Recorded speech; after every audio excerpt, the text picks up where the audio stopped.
comment sont prises en charge les ex-otages français détenus à l'étranger une fois revenus sur le territoire. Ce qu'on vit aujourd'hui, c'est une double peine pour nous. C'est un vide administratif et juridique total dans lequel on vit, nous, les otages. Ces dernières semaines, Cécile Kohler et Jacques Paris ont été libérés de prison en Iran. Camilo Castro, lui, est revenu après avoir été détenu au Venezuela. Ce qui nous intéresse, c'est, après avoir été rapatrié en France par l'État, comment les ex-otages sont accompagnés. Pour d'anciens otages français à l'étranger, la question du retour reste un parcours du combattant, financier, administratif et social.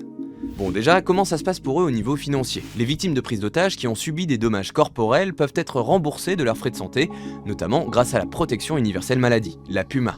En plus de ça, les ex-otages qui travaillaient pour des grands groupes quand ils se sont fait enlever peuvent toucher de l'argent de leur employeur. Sinon, la principale mesure financière, c'est que les ex-otages peuvent se faire indemniser intégralement grâce au fonds de garantie des victimes des actes de terrorisme et d'autres infractions, le FGTI.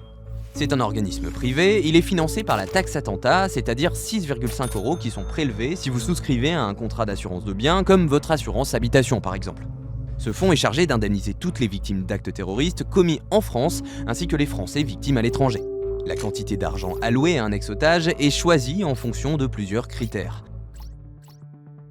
Et pour pouvoir recevoir cette indemnisation, les ex-otages doivent se soumettre à des processus d'expertise médicale, parfois longs et souvent mal vécus. Personnellement, c'est la chose la plus hardcore que j'ai pu vivre depuis que je suis rentré. Quand vous faites face à cette expertise, en l'occurrence, j'ai eu derrière 5 personnes. C'était des marchands de tapis. Comment vous les justifiez avec des preuves ce qui a été subi là-bas? Enfin, le fonds de garantie nous aide, mais il faut se justifier, il faut aussi raconter en fait notre histoire, revivre les traumatismes.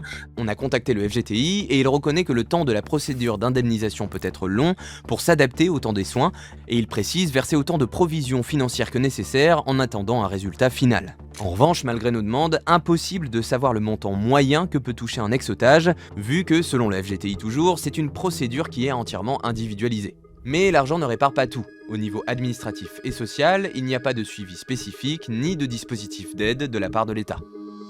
Je sors de plus de 9 mois de captivité et la première lettre que je reçois chez moi, donc c'est il faut payer en fait plus de 3 000 € d'impôts. Ils vont tomber en quelque sorte dans des trous dans la raquette.